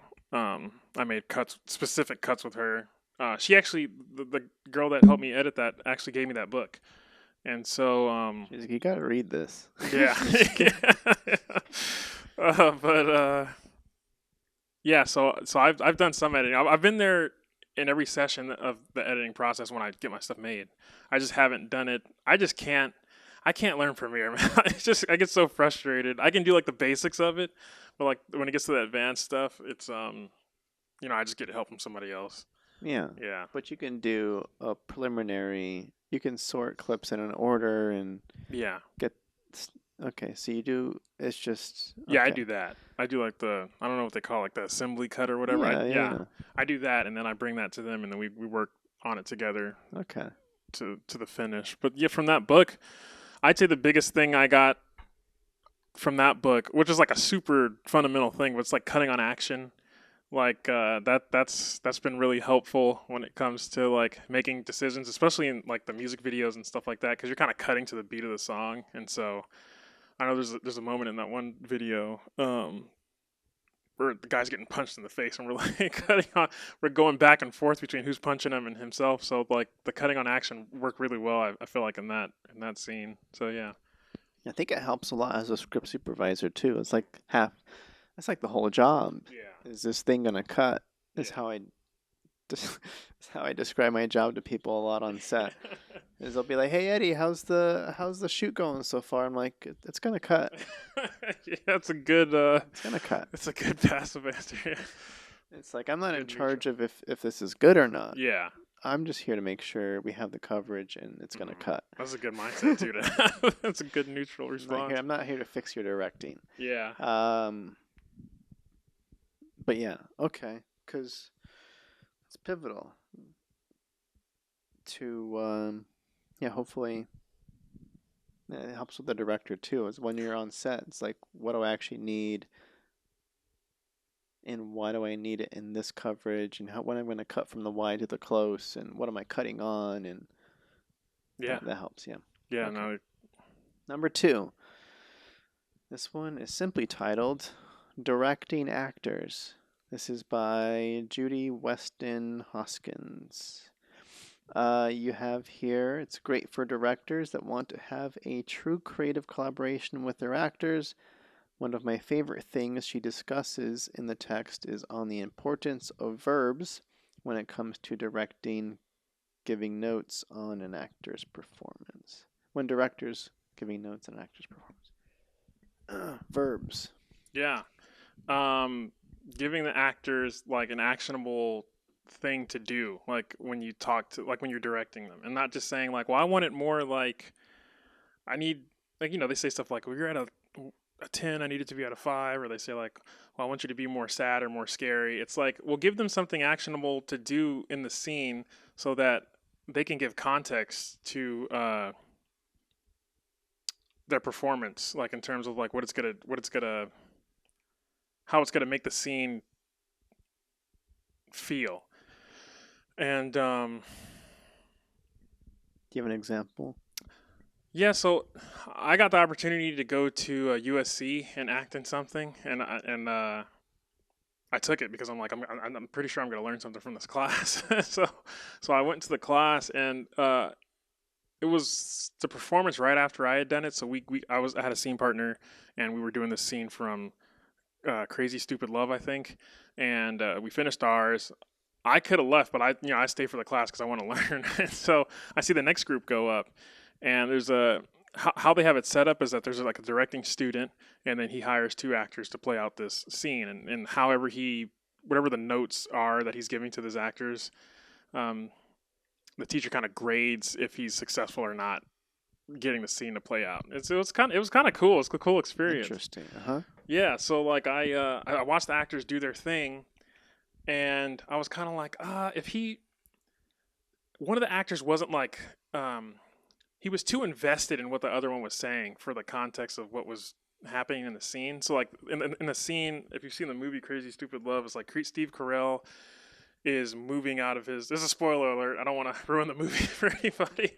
It's old, but he's moving out of his house because he found out that his wife's cheating on him, and he can't like live with it, and so he's packing this U-Haul up to leave and go live in his new apartment. And the wife comes out and kind of like a last ditch effort to kind of like save some face and maybe kind of like explain to him why she did it and all that stuff. And he just doesn't want to hear it. And so when the way the director was directing the scene was his actor was kind of just standing there, just kind of like listening to her give all this explanation. And then he's like, oh, whatever, like I'm just going to leave. And it kind of didn't sync up right. It didn't feel like he's truly like uninterested or disappointed. Like he didn't feel like he was fed up because he's like listening to her. And so in my head, I'm like, well, why doesn't he just tell him to like focus on packing the truck? Like that's all you got to say. And it was crazy because the teacher, like, after they played out the scene that first time, the teacher said that exact thing. He's like, why don't you have him like focus on just like what he asked the class, like, what can he do so like, this can seem more cohesive? And he's like, it was packing the truck. It was like, just take your attention off of her. You're done with her. Like you're not worried about that. You're worried about moving on. And so that was a cool experience because that was an actionable thing he gave the actor so that the context of the scene made more sense when it was played out. And that was a great thing to kind of witness. Like, yeah. Focus on packing the truck. Yeah.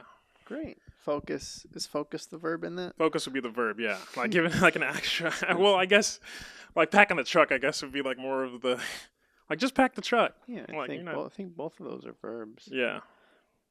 Okay, great. Next, just for clarification, people, we have 8 books to go through here. We'll see if we got through all of them. Next one, it's called Beyond Continuity by Mary Cybulski. Okay. You say, this is a one-stop shop for all things involved with script supervision. By landing the gig to wrap, Mary does a great job taking you through the full experience. Yeah. So what did you learn about the full experience, or what do you think about that? that was one of the first books I bought when I was trying to get into script supervising, and it was just like I said, the full experience. Like she tells you how to get the job and what kind of questions to ask the director in the initial meeting. That's really been helpful for me because it's kind of daunting. You don't know this person, and like you don't know how much they know, and so these questions kind of help you figure that out. Like, what are they weak on, and what you might need to look out for more so when you go to do the job on the day. Do you have examples? I do, but well, okay. So I was working on. They're never gonna hopefully see, but I was working on I read through a script, and there was no day or night in the slug line. Like I didn't know what time of day it was, and so I go into the meeting and I asked the director, like, "Hey, I noticed this. Like, I can't really. It's gonna be hard for me to do the breakdown if I don't know how many days it is or like." When we are. So like I asked him like what did I say? I just need a generalization of like how many days does this story take place over? And I think it was like 3 days or something. But stuff like that. Like so I kind of know like okay, now I got to pay a little more attention to matching outfits if we're from scene to scene because I might not know what day we're on. Yeah. So did you get specific clarification on when it switches from day to day, or you took the 3 days and you kind of made your best assumptions? No, I got specifics. There are in the script. There's like actionable events where it's like okay, they go to sleep, and then the next scene is like the next day. So I kind of went through it with them, and we kind of worked it out. Nice, nice. Okay, little basic clarifications there. All Yeah. right. Okay. Yeah. Script supervising. All right, next, Rebel Without a Crew by Robert Oh, Rodriguez. You say, inspiring read for anyone trying to make their film on a shoestring budget. yeah. So that one, I have not, to be honest, I have not read the full book of that one. Okay. But I read through like the kind of the beginning chapters, and it's just general knowledge. So that one's for like somebody that's just starting to get out, and I kind of felt that I had learned, at least from what I read, like a lot of this stuff, just by helping out on those early student films. So I didn't give too much attention to that one, but it is one of the books that I kind of will go back to and make sure I'm like, Okay. So when you say it's inspiring, I'm assuming, I'll just assume, that it gives more confidence to, does it, or okay, does it give confidence to make stuff on shoestring budgets? Like, how comfortable are you with a shoestring budget? I guess is the question. I mean, that's usually the most stressful part about it to me is the money, because it's always my own money. So far doing my own stuff, and so, but I guess that doesn't answer the question. The shoestring budget aspect of it is, I'm pretty comfortable. Um, What's shoestring to you? like money wise, I guess like, I mean, like on my first one, I spent like 700. So that's pretty, to me, that's pretty shoestring. I didn't think it was going to cost that much. Like I wasn't willing to spend that much, but it ended up being that because you have to buy crafty for the crew. You got to buy lunch. You got to, At the very least, yeah. yeah, I had to rent sound gear because at the time I have more now, but at the time the package wasn't that big, so I had to rent some stuff and um other expenses. I had to pay for parking on that one because we shot it downtown LA. So we had to go to a parking lot and I paid for everybody's parking. I had a makeup friend come and help me out, and so I paid for her kit. So it's just a lot of Yeah, stuff. it adds up quick. Yeah, It adds up quick. And 700 for all of that. It makes sense. That's a yeah, lot. Yeah, downtown LA, courteous to the kit, courteous to yeah, parking, courteous to feeding people. yeah. And yeah, Yeah, you it's can't ask them to do that when they're coming to help you for basically nothing. So yeah. you have to pay for all that stuff. Okay. Yeah, that's shoestring for sure. Yeah. I think that book was more inspiring to me because just because of how much he did with like nothing. It was just his story, just Robert Rodriguez's story is kind Mhm. of like kind of crazy. So Yeah, I haven't read any of these books, so okay, I'm learning. Shoot from the Heart by Diane Bell. oh A literal step by step guide on how to create and distribute your indie film. Great read for indie filmmakers out there. yeah. So she got her film into Sundance, and that book when I found that I was like, oh my god, this is like the answer to like all the questions I've had about basically funding and like producing a movie. It literally is like I'm not using the word literal just sparingly here. It's literally a step by step, 1, 2, 3, like guide on how to go from like writing your thing to finding the specific type of producer, which is like a line producer, and like having them help you find funding for it, and getting it all the way to like festivals and competition and stuff like that. So that was great when I found that book. And when I made that post, she actually like reached out to me on Instagram. So it was kind of cool. She was so humbled to have her book, I guess, like in that pile of books that I have, because I'm sure she's read all those too, like to get her stuff made. That's So awesome. yeah, Okay, so what step are you thinking about? Like, are you writing this next one with these steps in mind, or? yes. I think the main thing, which is like one of the early steps, is just like finding that line producer. Like I've tried to. Those have been the people that I had the least amount of contact with in my like journey of working on these different jobs. But I found a couple, and she talks about like different aspects of like kind of like how to vet your line producer, like what to ask them. One of the things, like for example, is like make sure they know the area that you're planning on shooting on really well, because they'll know all of the ins and outs of what everything's gonna cost and all that kind of stuff. And have connections that they might be able to use. So, yeah, it's great. It's a great book. Like she breaks it down really, really simply, easy to understand. Yeah. Sundance. Yeah. That's Yeah. scary. That's scary. One day. All right, Writing for Emotional Impact by Carl Iglesias. Oh yeah. You say, I really enjoy how Carl explains the 8 different character archetypes. By examining their motivations, desires, and conflicts, understanding these can help guide you to create emotional beats that allow the audience to empathize with your characters. Oh, the 8 different archetypes. Yeah. So at one point, I had them memorized. I don't anymore, but uh, that's a really cool one because it does. I mean, I guess like what you said, I'm everything I'm thinking of saying is what you just said. It's like he teaches you on the different character archetypes and based on who those people are, how to make them based like sympathetic to the audience. Empathize is a better word. I'm just trying to change it up because you already said empathize, but how to empathize with them. So, did you write your road trip characters with these archetypes in mind, or did you write them and then find the archetype afterwards? That'd be more of the the way of things. Like I'll write it first, and then however I write, because I don't want it to be artificial. So like I'll write it, and then like based on who he is and what he's doing, I'll like okay, which one is he, and then I'll You can take that. then you can punch it up based Yeah, off of some. Okay, yeah, that's nice. yeah, yeah, That's nice. yeah. So for my process, I do that like that'd be secondary. Yeah, that'd be like the icing on top. I think. Yeah, Yeah. yeah. Similar to write the outline and then watch the movies. You write the character, then categorize them Yeah.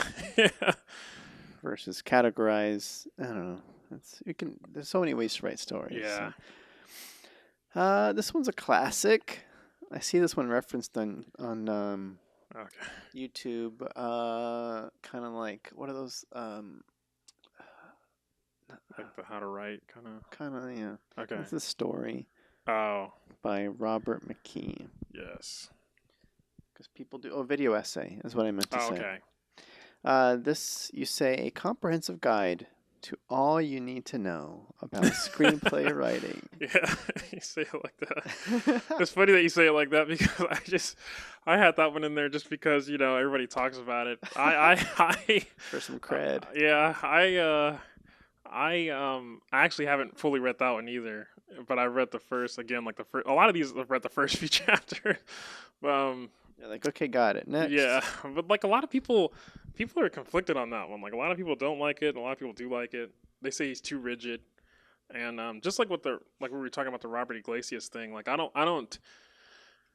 It's nice to have a step by step, and I've always wanted like a step by step, but I've been finding out that that's more and more. Wait, Robert Rodriguez or Carl I'm sorry, Iglesias? the Carl Iglesias, the Carl Iglesias book. I'm more and more finding that it's better to just kind of be more natural. It's good to have all these things in the back of your mind and know that they exist, so that when you get to that point, you could be like, oh yeah, that's something to consider. But like I don't want to be too rigid, Yeah. And I feel like the storybook is kind of the same thing. Like it's got all the fundamentals there, but I try not to pound them too hard into my brain. Yeah. Yeah. Because again, yeah, take what works for you and develop yourself, right? Yeah. That's what we're doing here. Yeah. No pressure. No pressure. Last one here is The Godfather Notebook Oh yeah. by Frankie Ford Francis. There's no S on there, so is it Francis Ford Coppola? Yeah. Jeez, Is it Frankie? there's okay. Oh, sorry. I got You good? yeah. Okay, there we go. All right, you sure? Yeah. Okay. You say a super cool look behind the scenes at the making of The Godfather. It holds inside the personal notes that Francis Ford Coppola referred to throughout the making of the iconic film. An awesome reference for aspiring directors. Sorry, I have like lotion on my hands, so now it's getting my. Oh no! I That's okay. Oh Okay, no, I'm gonna I'm tough through it. powering through. Sorry. Yeah, no. So for that one, I found that one through an interview that I saw on YouTube. I forgot who was doing the interview. It was some director I was getting interested in, Hmm. but he basically said like in the interview he was like, yeah, for anybody like out there directing, because I think they were asking him about his process. They're like, if you want to learn about process, like look at that. He's like, there's like a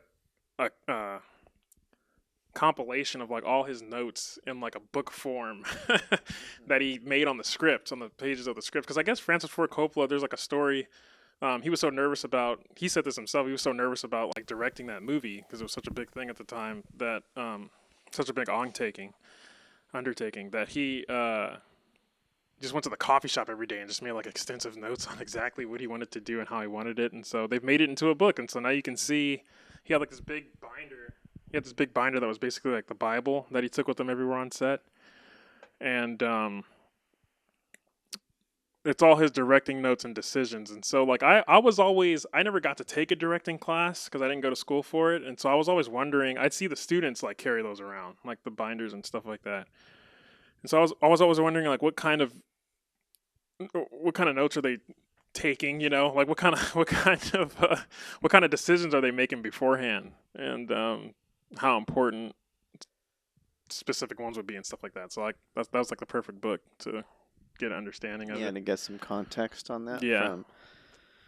Yeah, I know it's always tricky. I don't know. It's scary stuff. Yeah. I didn't take any directing classes either, Okay. so I feel you there. Yeah. Yeah, it always feels like there's more you could be doing or more I could be doing, Mhm. with like I was saying, I don't understand costume, I don't see makeup, I don't Yeah. like I'm what's important what yeah, writing in the script and having Yeah. those notes on the day to refer to, I think could be helpful. Yeah. It helped for The Godfather. Yeah. I know. It's one of the best movies. I had just watched it too. Like it's kind of blasphemy, but I had just watched it at the time. It was like not that long ago. But yeah. I've never seen it. Oh really? So You got it's to get okay. on it. It's Yeah. okay. All right. Um I want to hear about, this is kind of like we're reaching the end here. I want to talk about a little bit about the future. Okay. Um you mentioned writing your first feature script. I think I saw you posted at some point about like you were directing a pilot for a web series. Yeah. Uh, you've got this short in post that you're trying to get out the door in the next couple weeks. Yeah. What are you excited about? What are you pushing for the second half of the year and stuff? So yeah. Yeah, Oh, sorry. What? Oh, you laid it out pretty well. Sorry. I think. I stole your answers. No. I got answers. I mean, it's like like what's happening now is that short is kind of taking priority. I want to, because I shot that like a year or so ago now, and I feel bad, for the actors and everybody waiting on it. So I got to finish that, and then I'm writing a short. I've written a short that I'm trying to shoot now. Probably next month is what mid of next month I'm trying to shoot it, and then yeah, the feature I'd like to finish writing that this year and maybe try to start shooting it next year. That's like the plan. Um, yeah. So regarding this next short, what are you pushing yourself on this next one? Well, kind of like we talked about. I'm trying to get all the culmination of everything I've been learning over the past couple of years as a script supervisor, taking the acting classes, and I really want to like um, hone those all in together and really try to get a project done with all that stuff in mind. Now that I'm like aware of it and conscious of it, I tried that on the web series that you mentioned. We've only shot 2 days of it so far, and then we may or may not finish that one.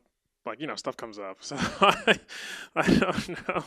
I don't know if we're gonna finish it, but I tried it on that one, and I actually had a lot of people come up to me and say like, "Hey, you did a really good job, like directing," and these are people I've worked with before, and they've never said that before. So I'm like, okay, it's going up. The That's trajectory awesome. is yeah, it felt great. So hopefully on this next short that I'm trying to do, I can really like push all that stuff I really want to focus on and have like make something that I'm like proud to show people. That's exciting. Yeah. That's exciting. Wish you all the best on that. Thank you. Okay, so short, you got the feature. That's a big undertaking. Yeah.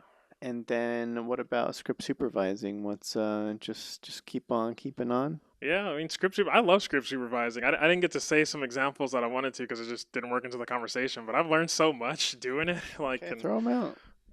okay, well, I was on this. I didn't mean to like go into that, but there was one time I was on set as a script supervisor, and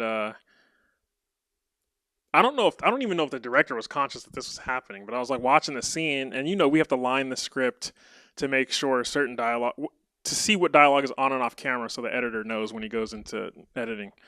And I was watching this scene, and the camera was panning back and forth through like three people doing this kind of tense conversation. And what was happening was, this is like a secret I'm giving away because I was gonna try to use it on a movie, but people have done it before. It's not a big thing. But like, so somebody's there was two, so like the mom and the daughter are arguing, and as the daughter's like kind of complaining, it's the camera's on the mom, and she's you get the expression of how the mom is taking all this complaints coming at her. And then the mom starts to respond, and she starts talking, and the camera goes back to the daughter. And then the daughter, so it's emphasizing, like, to me, it was emphasizing the dialogue, but at the same time, emphasizing, like, the acting and the emotion in their expressions. And I was like, oh, that's pretty cool. Like, I would have never caught that if I was, like, a grip or, like, a PA. I wouldn't have been looking at the monitor that hard to notice it. So, like, I really, I really love script supervising for that I get the chance to see, like, decisions like that be made. Yeah. Sorry, say it again. So this is the idea here is it's all playing out in one shot, right? Like Yeah, we're not sorry, we're I'm not cutting to all over the anything. place.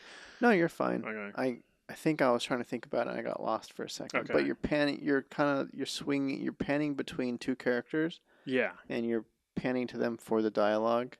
So yeah, so the camera it was just continuously moving, and so yeah, so when one character's dialogue to the other, the person talking would be off screen, and the person reacting would be on screen, and so and then and Oh, vice versa. So that's like cool. that's Okay, a I get it way now. I get it more now. cohesive way of saying it. Sorry. So the dialogue was always off camera. The dialogue was off camera, and it makes you kind of listen harder almost because you're not seeing them talking. That's You cool. kind of take it for granted that you can watch people say words when they talk. So like Yeah, it kind of drew your attention more to like what was being said, yeah. while also showing you the effect of what was being said on screen. So I love that. I love that I thought that stuff. was cool. Yeah. I think a lot of baby directors fall into that trap of like I need that dialogue covered. Like we Mhm. have to see every line Mhm. from every character, even if the character is just a server that's a day player that's only here for 2 hours. Yeah. Like we got to cover that. It's like you don't have to cover that.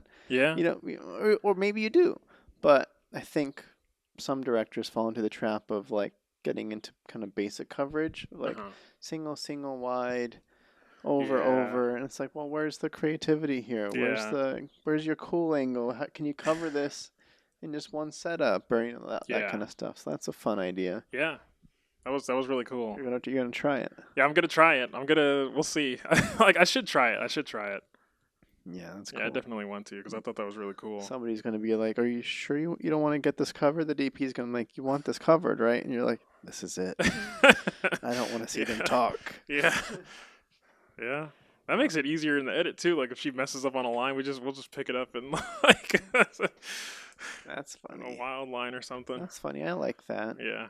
I think more directors should be trying to find creative ways to cover scenes Hmm. in different ways. Yeah. Yeah. Yeah. As long as it works for like what's going on. Well, yeah. Yeah. That's the whole thing. Yeah. Yeah. Okay, great. Script supervising, everybody. Yeah. Um, It's a thing to do for directing. no, that's cool. I'm excited to see the stuff and to Yeah. see you finish this other one and jump into the next one. Thank Yeah, you want to finish this one, get it off the plate. You can focus fully on the next one. Yeah. Yeah, great. Yeah. I won't feel guilty. All right. So for those that want to keep up with your journey, Yeah. where's the best place to keep up with all things Kyle Stevens? Well, you can go like to my Instagram that you mentioned earlier, Kyle B Stevens, all one word. Um, my YouTube channel, I'm planning on updating. I used to do it like years ago. I'm gonna use the same channel And right now the name is Manga Pro. It's MNGAPRO. If I change it in the future, it'll be Kyle B Stevens, all one word. Um, but yeah, that's the two main places you can find me now. Great. Yeah. All right. So I think that's the show, Okay. everybody. Make sure you like and subscribe. You do the I don't know. This is on YouTube. This is on Spotify and Apple Podcasts. So wherever you're listening or watching, leave a comment or like it or share it or whatever if you enjoy. Again, I am your host, Eddie V. Hill, and bye everybody. Yeah. Bye. Thank you. Boom, boom, boom, boom, boom.